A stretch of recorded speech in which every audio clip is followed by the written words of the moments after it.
Okay guys, papunta na ako doon. Tingnan natin kung malaki na ba sa loob ng isang buwan.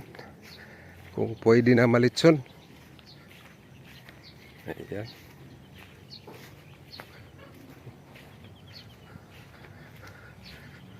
At least may katay tayo. Ayun oh. Wow. Yan guys oh, mag-isang buwan pa lang yan. Ang laki na. Diba? Mas maganda mag-alaga ng baboy guys kaysa manok. Ang manok madali sa sakit. Itong baboy hindi ganun kasilan. Ayan. Diba? May malilitso na naman.